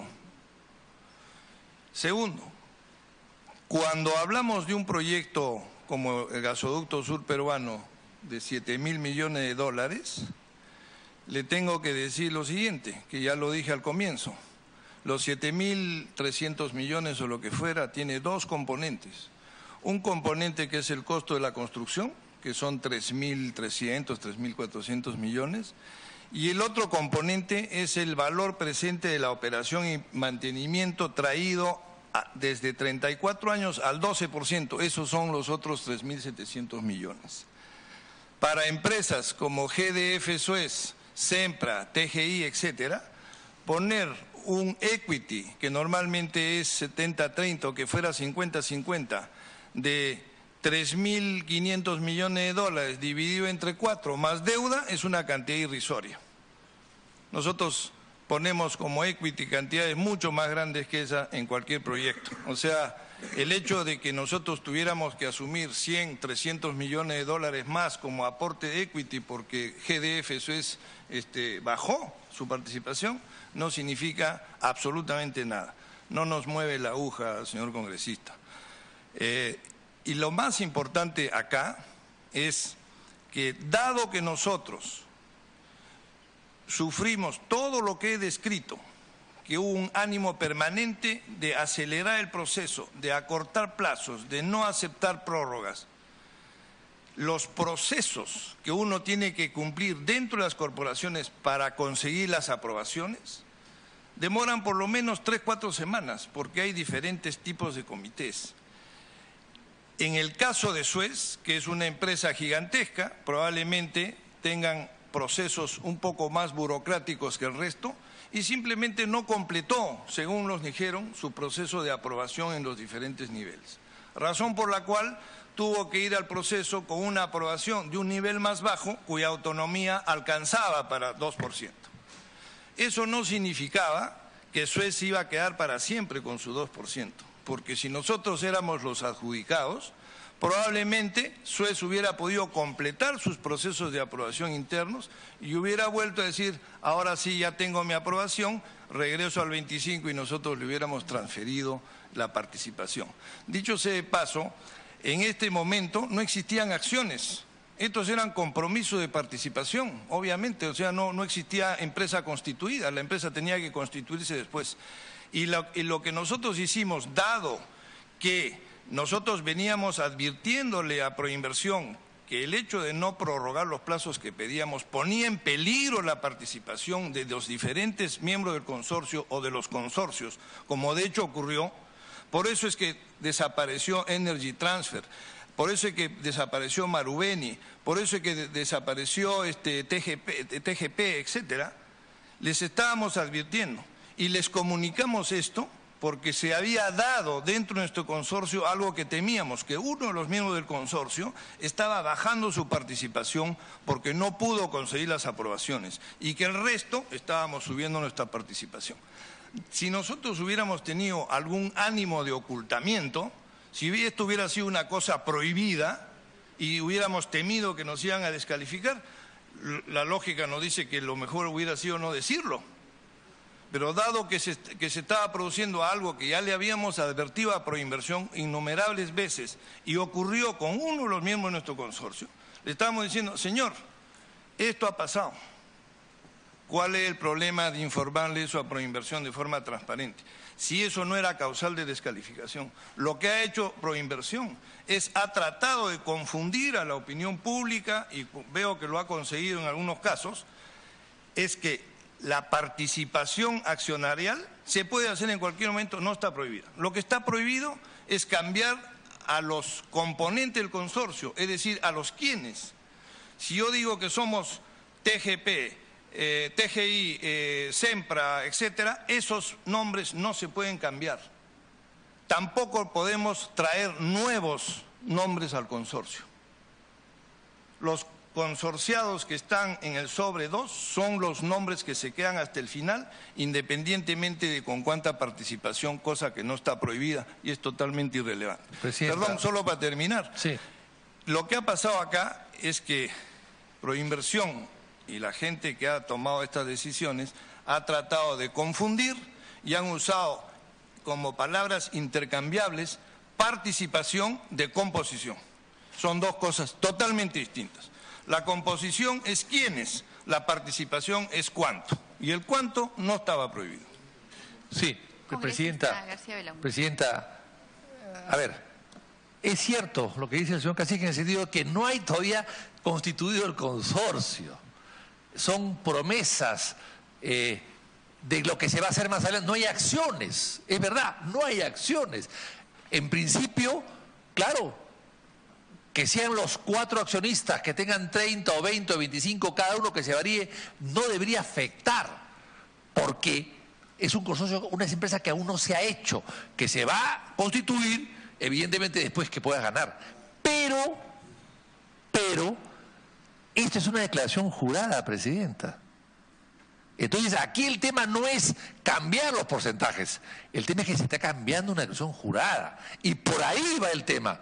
Entonces la pregunta es, ¿no sabía esta inmensa empresa con estos grandes representantes aquí presentes que saben todo y que no se les pasa nada? ¿No sabían que era una declaración jurada y que no se podía cambiar, pero ni siquiera medio punto, medio porcentaje? Era una declaración jurada. Después harías el cambio, después jugarías con los porcentajes, pero en ese momento era una declaración jurada y no se podía cambiar. ¿Por qué cambiaron? Insisto, ¿por qué cambiaron? A ver. Quizás acá falta explicar un elemento adicional. La declaración jurada está referida a lo que contiene el sobre número 2 que se presenta el 26 de junio. Y en esa declaración jurada se dice, señores, nuestro consorcio está conformado por estas personas con tanto de participación. Una vez que termina ese plazo, se entra a una etapa que es una etapa de congelamiento, que es la etapa en que Proinversión revisa toda la información que se ha suministrado. En esa etapa, ningún cambio tiene eficacia ni valor. Es decir, yo podría hacer cualquier decisión y ni por orden del Papa se puede cambiar. Es decir, la declaración jurada del día 26 no se podía cambiar por más que los miembros del consorcio hubieran acordado entre ellos cambiarse cualquier cosa. incluso la incorporación de nuevos accionistas después del 23. Es decir, lo que nosotros hicimos, la decisión que se tomó de aceptar que Suez bajara de 25 a 2 no tenía eficacia hasta después de la buena pro, que era el primer momento en el cual se podía hacer esto. Antes no se podía de ninguna manera. Entonces, la información, digamos, que nosotros le transferimos a Proinversión por un canal que no era el canal oficial, no tenía ningún valor. Segundo, pero si precisamente, ¿por qué lo hicieron? Perdone, déjeme terminar. ¿Por qué lo hicieron? Sí. Tiene la interrupción una vez que termine de participar. La razón por la que nosotros decidimos informarle a Proinversión por un canal no oficial era justamente eso, decirle: Proinversión, ojo, se está cumpliendo lo que te dijimos. Hay este tipo que tiene que bajar su participación a 2%. Lo haremos si es que ganamos. Esa información no tiene ningún valor. Es más, Proinversión, como les he mostrado en la lámina que le presenté, tenía la facultad de aceptar o no aceptar ese o cualquier cambio que se hubiera propuesto antes o después de la fecha de congelamiento. Si la intención de Proinversión hubiera sido tener un proceso con múltiples participantes, con varios postores, y no el de convertirlo en postor único, lo único que tenía que haber dicho Proinversión, como lo dijo en su primera carta, es: señor, esta información es ineficaz, viene por un canal que no corresponde, por lo tanto para mí no existe. A buenas noches los pastores. Eso es lo que hizo en su primera carta. Esa carta, por razones que no sabemos cuáles son, se cambió con la decisión ese mismo día en la tarde. O sea, acá lo que se hizo es un asunto que no estaba prohibido en las bases, no tenía eficacia y por lo tanto era irrelevante. Y en todo caso, Proinversión, insisto, tenía la facultad de aceptarla o no. Y podría haber dicho: no la acepto y fin. Gracias. Congresista Costa, la interrupción. Congresista Mantilla, después de congresista Costa. Gracias, presidenta. Sí, insistir en la misma pregunta. Acá nos dice el señor Kasich que lo que valía era la declaración incluida en el sobre 2. Pero lo que ocurre es que la empresa, este consorcio integrado por 4 empresas importantes, ¿no es cierto?, con mucha experiencia en todo el mundo, presentan una declaración jurada en el sobre 2 que dice una cosa y el mismo día, ante la misma autoridad, presentan una carta donde señalan una cosa diferente. Entonces, lo que nosotros queremos saber acá es cómo explica usted, que representa este consorcio, esa conducta. Digamos, no hasta lo que nos ha dicho hasta ahora no hace, la verdad, sentido. Sobre todo en el contexto que se ha señalado, donde, como usted dice, había una, digamos, competencia, ¿no es cierto?, donde ustedes no llevaban las de ganar. Y había un riesgo muy grande de, digamos, ser descalificados si ustedes decían una cosa en el sobre 2 y el mismo día, a través de una carta presentada a la mesa de parte de la misma institución, decían otra cosa. Entonces, ayúdenos a entender. Sí, para que conteste, y por favor con precisión, porque estamos dando muchas vueltas en la misma pregunta, así que precise, porque nos ha respondido varias veces lo mismo, así que por favor, para que por última vez nos explique las razones. Bueno, yo también tengo que insistir en lo que ya he dicho, lo trataré de decir de otra manera, a ver si esta vez se entiende. Una cosa es la declaración jurada contenida en el sobre 2, que es declaración jurada y así queda para propósitos del concurso. Y otra cosa es la disminución de la participación que se va a materializar una vez que la buena pro se haya otorgado. En ese plazo entre que se entregó el sobre 2 y la buena pro, nada se puede hacer, ninguna decisión se puede implementar, no se puede cambiar nada, es lo que Proinversión llama el periodo de congelamiento. Ahí nada de lo que se decida se puede implementar, nada. La única razón por la que nosotros informamos eso por un canal que no es, como usted ha dicho, el mismo canal a la misma hora, el mismo día.